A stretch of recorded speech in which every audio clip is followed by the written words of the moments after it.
자,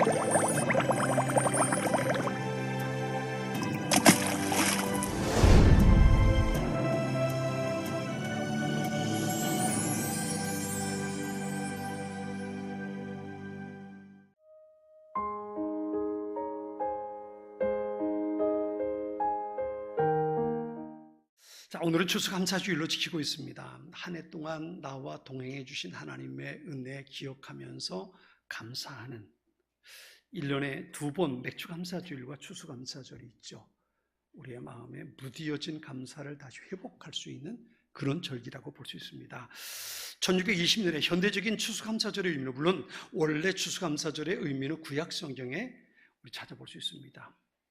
장막절을 지키고 맥주절을 지켰던 그 모습을 찾아볼 수 있는데, 현대적인 의미의 추수감사절은 1620년 102명이죠. 영국에서 청교도들이 신앙의 자유를 찾아서 신대륙으로 떠나게 됩니다. 60여일 목선 타고 102명이 대서양을 건너서 신대륙으로 가게 되는데요, 어떤 책에 보니까 그런 글이 있더라고요. 이게 목선이어서 나무로 된 배를 베어서 불을 필 수가 없대요. 그러니까 60일 동안 먹는 음식이 차가운 음식을 먹어야 되는 거라고 그래요. 그동안 바다에서 기나긴 항해 동안에 한 명이 죽습니다. 그리고 드디어 신대륙에 참석을 하게 되는데, 도착을 하게 되는데, 신대륙에 도착했을 때에도 낯선 환경, 추위, 강풍, 이게 참 견디기 쉽지 않았던 거죠. 더군다나 거기 사는 인디언들이 있어서 그 인디언들에 대한 두려움이 또한 그들에게 있었습니다. 그런데 다행스럽게도 인디언들이 그들을 도와주게 됩니다. 한겨울을 났어요. 인디언들의 도움 속에 농사도 짓고, 그리고 한겨울을 났는데 그만 102명 가운데 한 명이 항해 도중에 죽고, 그리고 한 해 겨울이 끝나고 났을 땐 51명만 살아남았다고 그래요. 그러니 거기서 살았던 것이 얼마나 힘들었던가 우리가 생각해 볼 수 있습니다. 인디언들의 도움으로 어설프게 수확을 하고 가을을 맞았는데, 그게 감사해서 인디언들을 초청해서 3일 동안 감사 축제를 하게 됩니다. 여러분, 어떤 의미의 감사였을까요? 넉넉해서도, 여유스러워서도, 살아남은 게 감사해서도 아닐 거예요. 모든 게 부족하고 다 없어요. 가족들은 한겨울 나면서 죽었어요. 절반밖에 남지 않았습니다. 그럼에도 불구하고 그들은 3일 동안 인디언들을 초청해서 감사의 축제를 보내게 됩니다. 너무 힘겨운 그런 날들을 보내왔지만, 그러나 여기까지 인도해 주신 하나님 앞에 그들은 감사의 예배를 드릴 수 있었던 겁니다. 그러니까 현대적인 의미의 첫 번째 추수감사주일은 풍족하거나 넉넉함이 아닌 부족한 환경 속에서 드렸던 감사라고 볼 수 있습니다. 대개 우리는 감사할 때에 어떤 조건 때문에 감사할 경우가 많죠. 병 들었다가 나았다면 감사하고, 우리 아이가 좋은 학교 들어가면 감사하고, 직장 생활하면서 직장에서 좀 더 승진하면 감사하고, 연봉이 오르면 감사하고, 좋은 집으로 이사하면 감사하고, 좀 많은 조건들을 달고 하나님 앞에 감사를 드리게 됩니다. 이런 감사를 우리 때문에 드리는 감사라고 말할 수 있겠죠. 그러나 이것보다 더 깊은 감사가 있다면 그것은 우리의 일상을 가지고 드리는 감사일 겁니다. 우리의 매일매일이 하나님의 은혜라는 것. 한번 생각해 보세요. 우리가 지금 여기 앉아 있는 것도 이게 당연한 것 아니에요. 나 혼자 만들어 놓은 게 아니에요. 아침에 일어나서 밥상을 대하는 것도, 밥을 한 끼 먹을 수 있는 것도 말이죠, 그 밥 쌀 한 톨 농사 지은 농부의 수고가 있고요, 그것을 내 밥상에 오기까지, 우리 집에 오기까지 애써주고 수고한 사람, 물론 돈을 받고 했겠지만 말이죠. 그러나 그런 사람들의 수고를 통해서 집에 왔고요, 가정주부가 그것을 가지고 음식을 만들어서 식탁에 차려 놓았고요, 그렇죠? 밥그릇, 수저, 이거 다 내가 만든 것들이 아니었잖아요. 사실 돈을 주고 샀을지라도 누군가의 수고를 통해서 내가 오늘 밥 한 끼를 먹기 위해 밥상 앞에 앉을 수 있단 말이에요. 그리고 보면 오늘 우리가 여기 있는 것도 모두가 다 누군가의 도움을 통해서 가능했던 겁니다. 그러니까 우리의 모든 일상, 그것을 생각하면서 감사할 수 있다면 그것이 어떻게 보면 조건 때문에 드리는 감사보다도 더 깊은 감사가 아닐까 싶습니다. 특별히 우리 믿음의 사람들이 해야 할 감사가 있습니다. 그 감사가 특별한 건데요, 그게 어떤 거냐면 우리 구약 성경의 하박국 선지자를 통해서 볼 수 있습니다. 갈대아 사람이 쳐들어왔습니다. 이스라엘이 힘이 없으니까 그 갈대아 사람들에게 포위당하고 맙니다. 그리고 드디어 나라를 잃어버렸습니다. 사람들은 죽고 있는 건 다 빼앗겨 갑니다. 애쓰고 수고해서 농사를 지었는데 수확해서 추수할 때가 되니까 갈대아 사람들이 쳐들어와 가지고는 다 빼앗아 가는 겁니다. 기껏 양을 키워놨더니 양을 빼앗아 갑니다. 소를 키워놨더니 소를 빼앗아 갑니다. 그런데 그 모든 것을 잃어버렸을 때에 이 하박국 선지자가 하박국 3장에 보면 이렇게 노래합니다. 무화과 나무에 무화과가 없고 포도나무에 포도가 없고 올리브 나무에 거둘 것이 없고 밭에 거둘 곡식이 없으며 우리의 양이 없고 외양간에 소가 없더라도 왜요? 다 빼앗겼거든요. 다 빼앗겼거든요. 이렇게 말합니다. 그런데 없더라도 나는 여호와 때문에 기뻐하겠습니다. 나를 구원하시는 하나님을 즐거워하겠습니다. 그렇게 말했어요. 청교도들이 신대륙의 새로운 대륙에 가서 절반이나 죽고 나서 드렸던 감사가 바로 이것 때문에 시작이 됐던 겁니다. 다 잃어버렸을지라도 하나님께서 나의 하나님 되심을 감사하며 추수감사절 절기를 그들은 지켰던 겁니다. 시편 118편에 보면 이런 말씀이 있습니다. 주님은 나의 하나님이시니 내가 주님께 감사드립니다. 내 하나님 내가 주님을 높이 기리겠습니다. 그랬어요. 무슨 말이에요? 시편 136편에 보면요 26번이나 동일한 말이 나오는데 이런 겁니다. 여호와께 감사하십시오. 주는 선하시고 그분의 사랑은 영원하십니다. 이런 말이에요. 그러니까 성경에서 우리의 감사라고 말하는 것은요 어떤 의미가 담겨 있냐면 하나님이 네 하나님이잖아. 그러니까 감사해 이 얘기입니다. 천지를 창조하신 하나님, 그 모든 것을 다스리시는 하나님, 세상 모든 만물의 주인 되신 하나님이 나의 하나님, 나의 하나님. 그 모든 것을 다스리시는 그분이 나의 하나님이기 때문에 그것을 감사하라는 겁니다. 감사하라는 거예요. 이게 성경에서 우리에게 보여주는 감사하라는 내용의 핵심입니다. 누가복음 17장에 보면 10명의 나병 환자들이 예수님으로부터 고침받는 이야기가 나옵니다. 예수님께서 그들이 우리를 고쳐달라고 불쌍히 여겨달라고 소리를 치니까 예수님께서 그들에게 말씀하십니다. 가서 제사장에게 가서 네 몸을 보여라. 왜 그러냐면 그때는 병이 나은 것을 의사가 확진해 주는 게 아니라 제사장이 확진해 주게 돼 있어요. 제사장이 나았어 그러면 집에 가는 겁니다.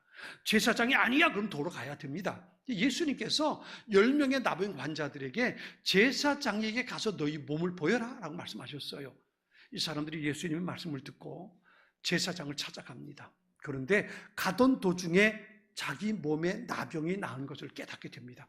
진물 흐르던 것들이 깨끗하게 나았어요. 그런데 얼마나 신나겠어요. 그런데 그 중에 9명은 제사장에게 달려갔고 한 명이 예수님께 돌아옵니다. 그리고 예수님께 와서 감사하다고 엎드려 살해하는 거예요. 내가 병이 나았습니다. 주님 감사합니다. 그랬더니 예수님께서 그 사람이 말씀하십니다. 야, 다 너 나은 거 10명이잖아. 내가 10명 고쳐줬는데 나머지 9명은 어디 갔어? 예수님 말씀하시거든요. 그러면서 그 한 사람에게 이렇게 말씀하십니다. 일어나 가라, 내 믿음이 너를 구원하였느니라. 일어나 가라, 내 믿음이 너를 구원하였느니라. 이 말은요 9명은 문둥병이 나았어요. 그리고 집에 간 거예요. 제사장에게 몸을 보이고 얼마나 신나겠어요. 집으로 돌아간 겁니다. 내 병이 나았어, 아싸, 그리고 간 겁니다. 그런데 이 한 사람은 그렇게 신나서 가족에게 가기 전에 자기 병을 깨끗하게 해주신 예수님 앞에 와서 감사합니다 주님 하고 감사했던 겁니다. 그랬더니요 예수님께서 그 사람에게 일어나 가라, 네 믿음이 너를. 무슨 말이에요? 문둥병만 나은 게 아니라 그 사람의 영적인 삶도 구원받은. 이게 바로 그 사람에게 했던 감사한 사람에게 주어졌던 내용입니다. 전 이 말씀 보면서 두 가지를 생각해요. 하나는 감사하는 사람에게 무슨 일이 벌어지는가?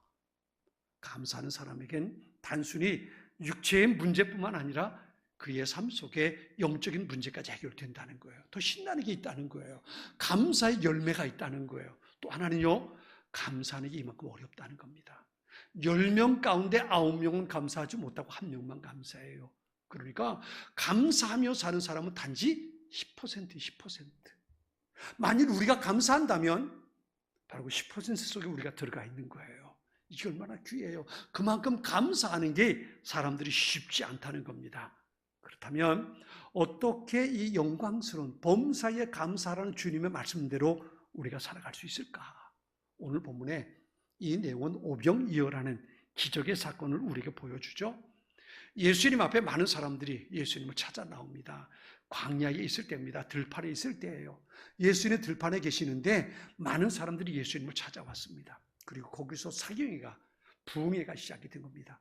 예수님께서 찾아온 사람들에게 말씀을 전하다 보니까 끼니 때가 지나갔어요. 예수님께서 제자들에게 야, 너희들이 먹을 걸 좀 줘라. 배고프겠다. 먹을 걸 좀 찾아서 줘. 그랬거든요. 근데 빌립이 그렇게 말하죠. 예수님이 제자 가운데 한 사람인 빌립이 이렇게 말하죠. 선생님, 아니 그런 소리 하지 마세요. 그런 소리 하지 마세요. 이 사람들이 지금 얼마나 많은데요. 이 사람들을 먹이려면 200데나리온 돈이 있어도 모자랍니다. 그랬어요. 200데나리온은 얼마냐 하면요. 이 한 데나리온이 장정 하루의 품삯이거든요. 요즘으로 치면 이거예요. 하루 장정 한 사람의 품삯이 10만 원이라면 200데나리온이라 빨리 계산해 보세요.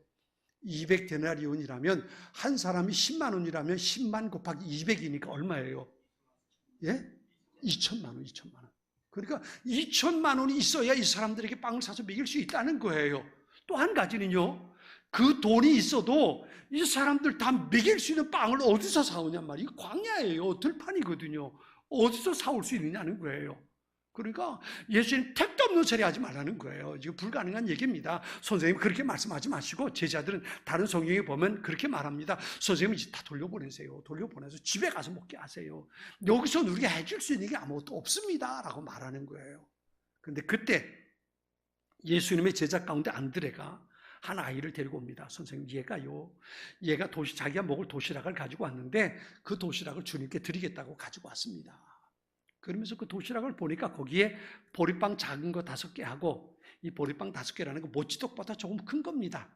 그 정도 5개 하고, 그리고 작은 물고기 2마리가 거기에 함께 도시락을 가지고 온 겁니다. 그걸 가지고 예수님께서 손에 들은 거예요. 이게 뭐가 되겠습니까? 이것 가지고 거기 있는 사람이 성경에 보면 장정만 5천 명이에요. 성서학자들에 의하면 여자와 아이들까지 합치면 2만 명이 넘었대요.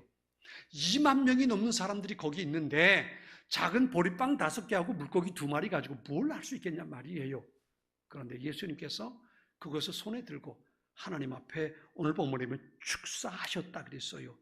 그것을 들고 축사하신 후에 11절에 그러죠. 예수께서 떡을 가져 축사하신 후에 그리고 사람들에게 그 사람들을 숫자대로 나누어 앉게 하시고 그들에게 나누어 주셨다.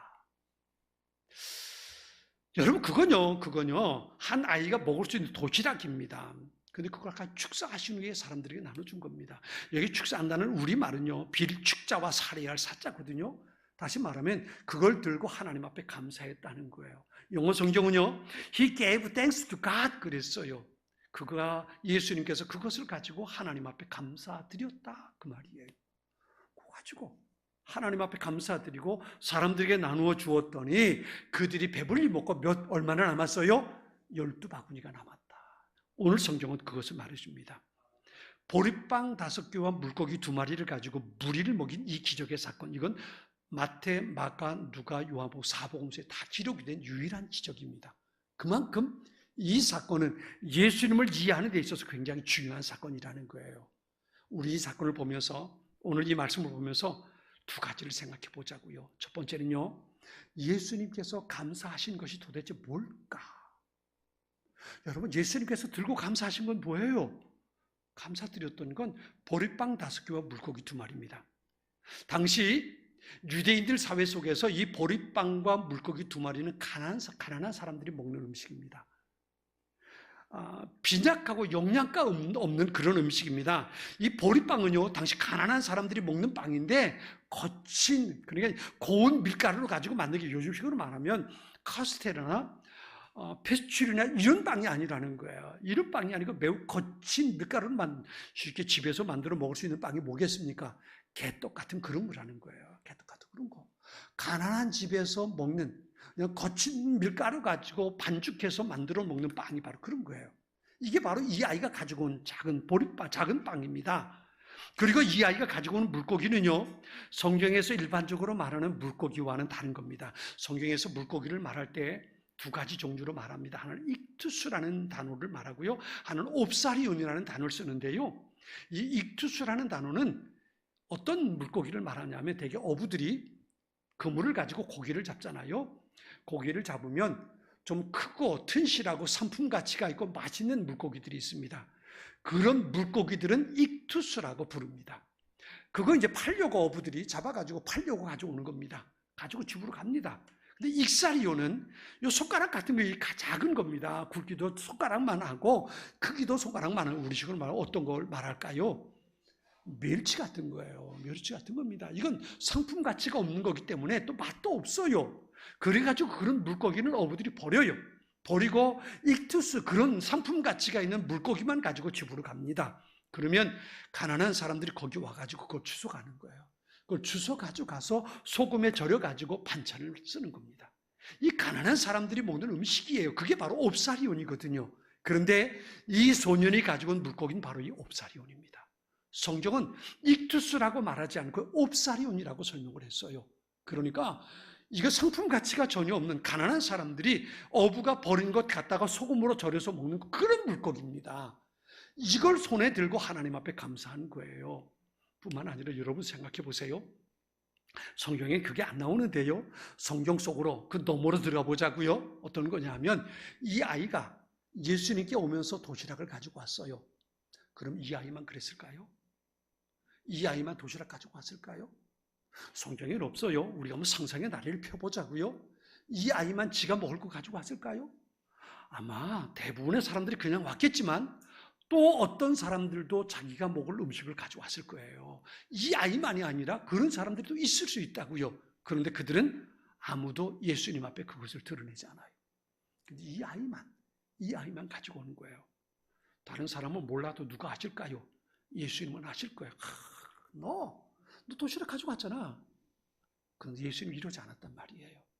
너 이놈 얘만도 못해. 그리고 예수님 책망하지 않았다고요. 단순히 그 아이가 가지고 온 보리빵 5개와 물고기 2마리, 옵사리온 그거 들고 하나님 앞에 감사했던 거예요. 도대체 무엇이 감사할까요? 그거 가지고 도대체 뭘 할 수 있는데요? 아무것도 할 수 없는 부족한 것입니다. 또 다르게 가져온 사람들도 보면 넌 왜 그러고 있니? 라고 책망하실 만도 안 돼. 예수님 전혀 안 그렇고 그 사람들에게 주기에 택도 없는 그 보리빵 5개 물고기 2마리 옵사리온 그것 가지고 하나님 앞에 감사했던 겁니다. 이 말씀은 우리가 무엇을 감사해야 될까? 이것을 가르쳐주는 내용입니다. 우리가 감사해야 할 것은 넉넉하거나 풍족하거나 대단한 것들이 아닙니다. 지금 내가 살고 있는 우리의 일상, 그렇죠? 내가 가지고 있는 것, 내가 겪고 살아내고 있는 것, 그 모든 것이 주님께서 주신 것임을 내가 믿음으로 고백하면서 감사할 수 있어야 된다는 거예요. 목사님, 내가 감사할 게 뭐 있나요? 아니요, 내가 숨 쉬며 살아가고 있는 것도 감사한 거예요.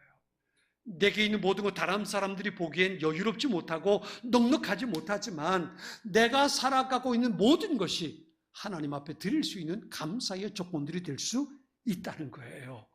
여러분, 우리에게 있는 것 가지고 불평할 것이 아니라 내게 있는 것 가지고 감사할 수 있는 우리의 삶이 될 수 있기를 축원합니다.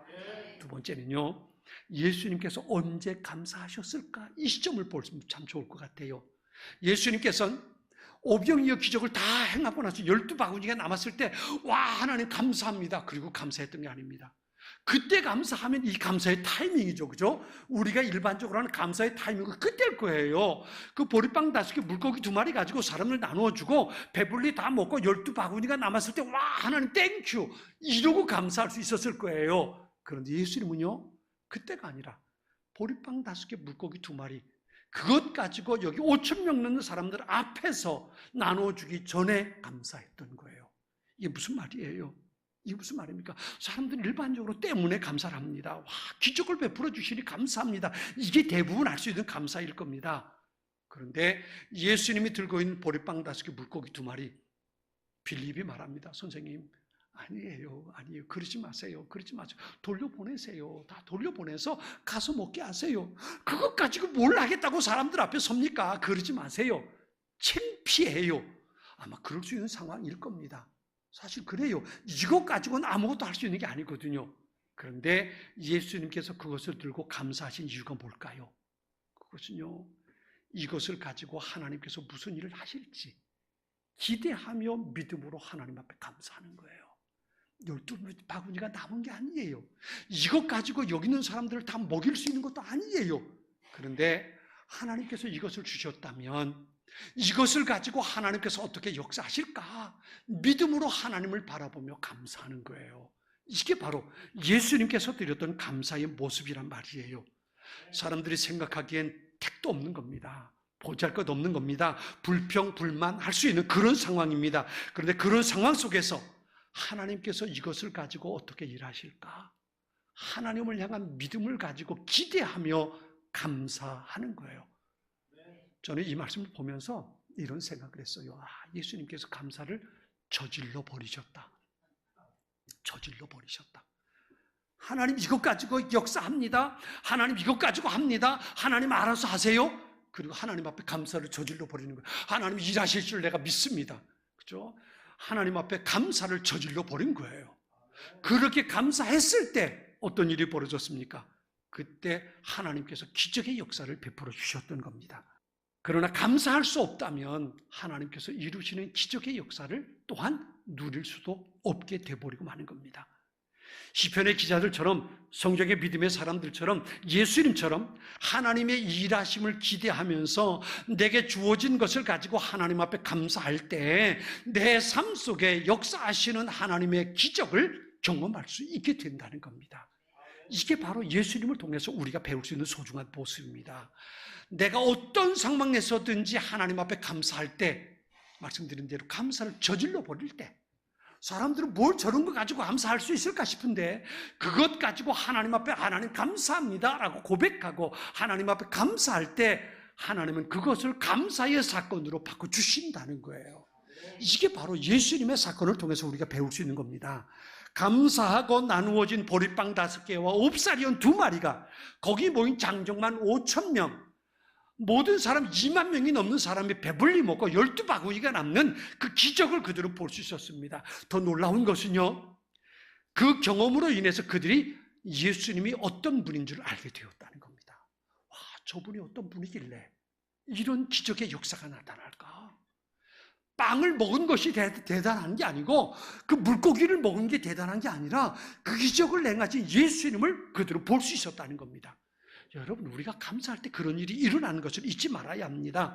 감사의 고백으로 이루어진 주님의 일하심, 어려움 가운데서도 우리의 인생을 풍족하고 복되게 만들어가는 것이 감사를 통해서 이루어질 수 있는 겁니다. 우리 아이들을 바라보면서 하나님 앞에 감사할 수 있다면 하나님은 그 아이들을 복되게 하실 겁니다. 내가 하는 모든 일들을 가지고 하나님 앞에 감사할 수 있다면 그 일들을 내가 할 수 있는 것보다 또 놀라운 열매가 맺혀지도록 만들어 주실 겁니다.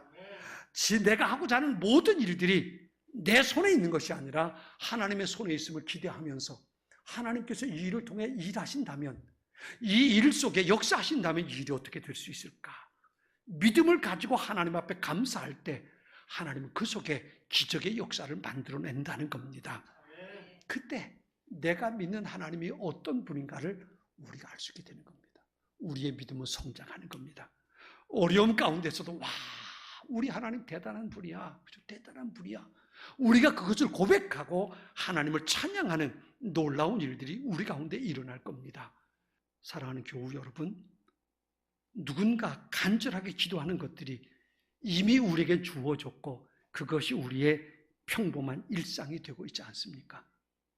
누군가 간절하게 기적을 베풀어 달라고 기도하는 것들이 이미 우리에겐 누리고 사는 일상이 되어 있습니다. 다르게 말하면 우리는 누군가 그렇게 소원하고 간절하게 기도하고 있는 기적 속에 오늘도 살고 있는 겁니다.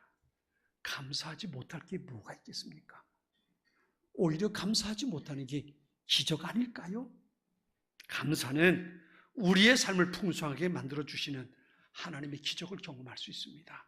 사랑하는 성도 여러분, 오늘 추수감사주의를 보내며 내가 무엇을 감사할 수 있을까? 감사의 폭을 또 넓혀보자고요. 내가 오늘 숨쉬고 살아있는 것조차 누군가에겐 간절하게 기적을 바라고 기도하던 그 일 아닙니까?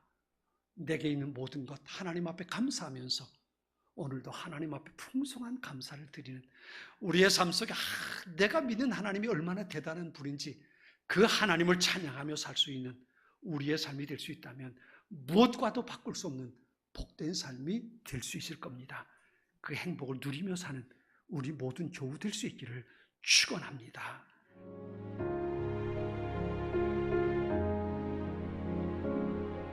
지금은 선교 헌금 시간입니다.